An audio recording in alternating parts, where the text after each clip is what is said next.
Let's do it like this. In 5, 4, 3, 2, 1. So imagine this, you're living in the most prominent years of your rap career. You personally have no top charting song at the time, but the songs you feature on are some of the hardest in the country.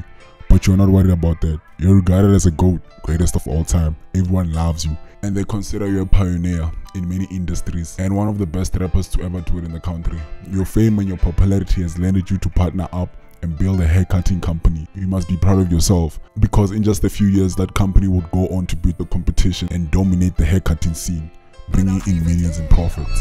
Now we making millions cutting niggas' hair. This is the untold story of one of the early investors in Legends Barbershop that has been there before the blow up of the company. His name is Rikhado Muziwendlovu Makhado.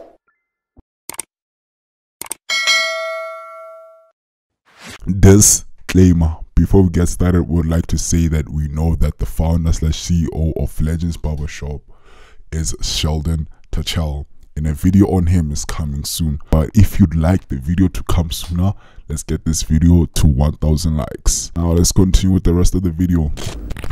Rikhado Muziwendlovu was born on the 20th of July in 1987 in a township called Kwamashu in KwaZulu-Natal near Durban. Growing up, Rikhado didn't struggle. Some would have considered him a cheese boy. For now South African viewers, cheese boys are the kids that were giving lunch money so that they could buy cheese sandwiches during break time. I could be wrong. If anyone has a better description of what a cheese boy is, please do leave it in the comment section. But regardless, Rikhado grew up a cheese boy, and he even attended one of the best private schools in South Africa called Hilton College. As Pretty Ricky grew up, he had no idea what he wanted to do exactly. All he knew is that he wanted to operate something, do cool shit. He didn't want to work a 9 to 5, an accountant job for example. He just wanted to do what he considered cool, and he'll be fine. So after high school, Ricky pushed what he thought was cool at the time, which was making songs and trying to sell them to anyone who was willing to buy. So with the somewhat music career not working out, his parents asked him to go back to school.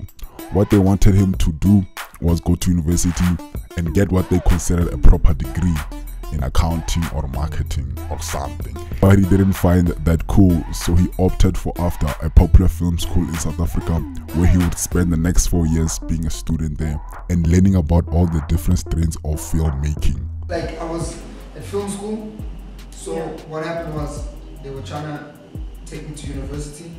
Okay.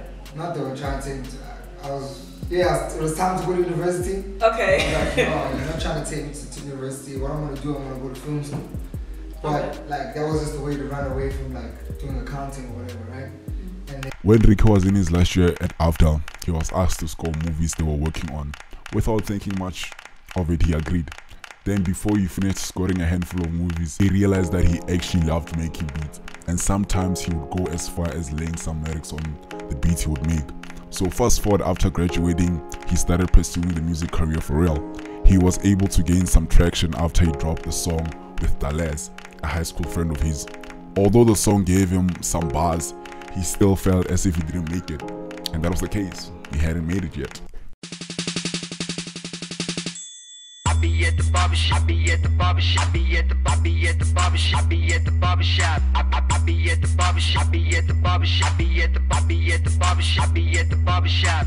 I keep it stunning, I keep it stunning, I keep it stunning with my high top fade. I keep it stunning, I keep it stunning, I keep it stunning with my high top fade. Fresh up out the barbershop, I'm feeling very Sunday, feeling very Sunday, feeling very Sunday. You ain't got a fade, then you just a black Dundee. You a black Dundee, you a black Dundee. So with him having a little buzz, he decided that he's going to make this buzz bigger than what it is. So with that in mind, he started promoting his debut album, an album which was not even halfway done. The album would be called Family Values because his girlfriend, sort of wife, were expecting a child pretty soon. So with all that in mind, he came up with a formula that was going to make him blow up. The plan was sort of simple: surround yourself with people with the same aspirations you have, and they shouldn't be out of your reach. That was what the Boys and Bucks was. Boys and Bucks was a group of young boys who always looked fresh, clean, got all the middies, and they were after the cheddar. Although the group mostly consisted of rappers, they also had photographers, MCs, graphic designers, whatever cool shit you could think of, it was there in the Boys and Bucks. for me, Boys and Bucks is more of like it's family. Boys and Bucks is the name that we gave ourselves after we were friends. You know what I mean? Yeah. I really can't break it down like there's a CV or there's a... Because we're all friends, first of all, and yeah, we're all into the same things, you know, the same movies, the same kind of style, the same kind of thinking, the same kind of design, same taste, you know what I mean? Like-minded people, basically, you know? At the time, the song that was buzzing for Ricky was untold, a song about the ladies and how they're able to reel them in. The song featured Rikhado, one of the guys in the Boys and Bucks crew. So, to Ricky, it was only logical to make a remix to the song and feature more boys from the Boys and Bucks, and ended with a verse from untold. The remix of the song was an immediate smash hit, and he continued to drop smash after smash every year until he dropped his debut album.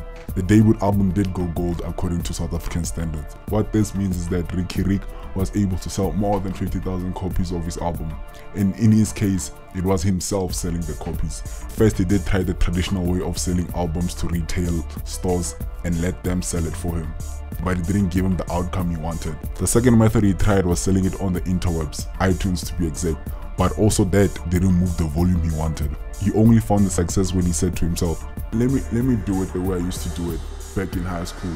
And just like that, he decided to sell his album the way he used to sell mixtapes, but this time he was able to move volume because he had made a name for himself and he had the boys helping him.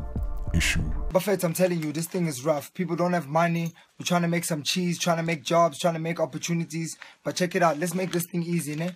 Right about now, I got these CDs we're selling every day. 10 units a day. You can make up to $1,000 bucks. Let's do it. At this point, Ricky was well known. He had made a name for himself. He was known as the guy who always came looking correct, looking clean, always came through with the most memorable verses every time he was featured on a song.